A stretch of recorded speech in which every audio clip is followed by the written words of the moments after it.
The man is just a printer who's about to retire, but he easily broke through the barrier of sterling banknotes and counterfeiting and printed high-quality counterfeit banknotes with a total face value of up to £50 million. You must know that the sterling banknotes in circulation on the market are, respectively, integrated into the pulp, fixed watermarks, metal security threads running through the face of the ticket, and ultraviolet anti-counterfeiting, marks that cannot be recognized by the human eye. In just 4 years, the man leaned against a printing press and created fake super, which once occupied 2/3 of the total amount of fake super in circulation in the UK. Forced by the helplessness of the Bank of England, it could only redesign the real super. The beginning of the whole incident can be traced back to 1994. Mainz, a small town in England, runs a small-scale printing workshop, relying on a two-color printing machine to undertake the printing of business cards and brochures. Business. In the eyes of neighbors and cooperative customers, he is a conformist and honest businessman. No one can associate him with Weichow Productions, and the deflection of his life trajectory is inseparable from this man named Stephen Jory. Jory grew up in London and is a well-known repeat offender in the local area.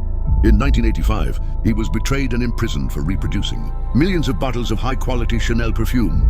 This experience made him discover that he does not need to complete the whole process of counterfeiting, but only needs to find practitioners in the corresponding industry and convince them to join his own plan. In 1994, Jory brewed a plan that was much bolder than counterfeiting and fake perfumes. That is to counterfeit sterling banknotes in batches. To complete this plan, he needs a professional who is proficient in ink blending, paper characteristics, and printing precision control. He has been dealing with printing all his life. After some searching, he finally locked in Mainz. The two hit it off and quickly formed a perfect partner. In order to avoid risks, the two only communicated by sending messages through the pager and did not use telephone contact throughout the process. It didn't take long for the scale of this pseudo-super gang to expand. Someone is responsible for supplying special paper. Someone is responsible for downstream distribution channels, and all members perform their duties. The core of the entire gang is always Mainz, who is familiar with the operating rules of the grey industry, is organized and masters pseudo-super production and core printing technology. However, the two-color printing press in the Mainz printing workshop cannot be used at all to achieve the precision standards required for banknote printing.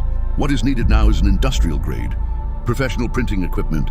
So Reynolds opened the door of the backyard hut and started his only illegal printing equipment in the history of the UK. Heidelberg 4-color glue printing machine. His color reproduction and precision control capabilities are completely incomparable to that two-color printing machine.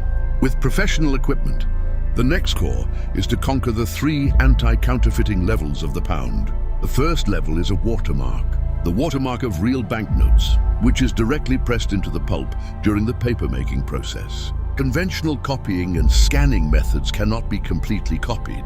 Reynolds' forgery method can be called exquisite. He did not try to copy the sound original pulp watermark, but used a polar elastic. The offset printing process prints a layer of patterns that are almost imperceptible to the human eye on the banknotes. When people observe the light and shadow of this layer of patterns are almost exactly the same as Zhenchao's watermark. It is impossible to distinguish the difference at all. The second level is a metal security thread. Zhenchao's paper is vertically embedded with a thin metal thread. Mainz precisely embedded one in the corresponding position of each tail banknote. Specifications in location as well as weight and super completely match security thread. The third level is ultraviolet fluorescent anti-counterfeiting, which was common in retail stores all over the UK at that time. The use of ultraviolet lamps for banknote inspection is really super. Under the irradiation of ultraviolet light, it will show a specific fluorescent reaction. Most of the market, most fake super can't pass this test, but the fake super made by Mainz, through special means, can pass this professional test perfectly. The perfect fit of all materials allows the counterfeit banknotes he prints to pass all the regular banknotes on the market.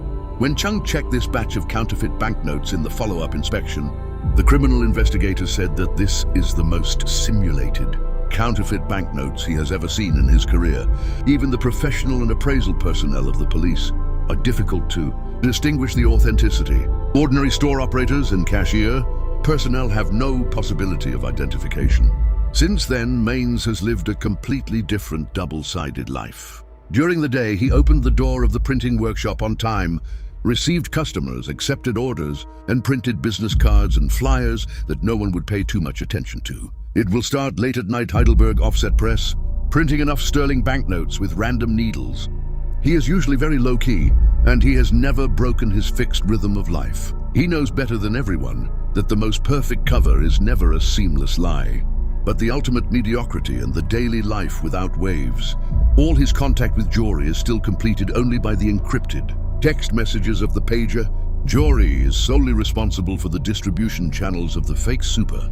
Mains never interferes with these links and only focuses on the printing work of the fake super. This kind of day lasted for 4 years, during which there was no disclosure and no one doubted them. The printing equipment kept running day and night, and the printed Wei Chao through the network built in the bridge continued to flow into the UK shops, banks, and even ordinary people's wallets. As of 1998, the Heidelberg printing press in this cottage had printed a total face value of £50 million of tail banknotes. Among the tail banknotes circulating in the UK, 3 of them came from this equipment. The police have long been aware of the existence of this batch of high-quality imitations and super authenticity, and they have also launched years of investigation into this matter. But every clue has finally sunk into the sea. For a full 4 years, the police failed to even lock down a core suspect. This is almost, it can be called a perfect crime without flaws. As everyone knows, this near-perfect crime finally came to an end. Not from the police's secret investigation work, but from a small piece of paper that no one has paid attention to. During a routine counterfeit banknote seizure operation, the police found a bundle of 20 in the counterfeit pound denomination banknotes. An RV advertising leaflet was accidentally mixed. When I saw the back of the leaflet, the name of the printer was clearly printed on the bottom, and this company was the printing workshop under the name of Mains, a person who can perfectly replicate the top of the pound banknote and the anti-counterfeiting technology of the first level. Finally, because of an accident, the advertising leaflet mixed into the tail banknote completely exposed his whereabouts. In the next few weeks, the investigation that was stalled for 4 years was carried out. The exhibition went very smoothly. The police retrieved all relevant records, sorted out the personnel relationship network of the entire gang, seized the encrypted information stored in the pager used by Jory, and completely restored the operation process of the entire gang.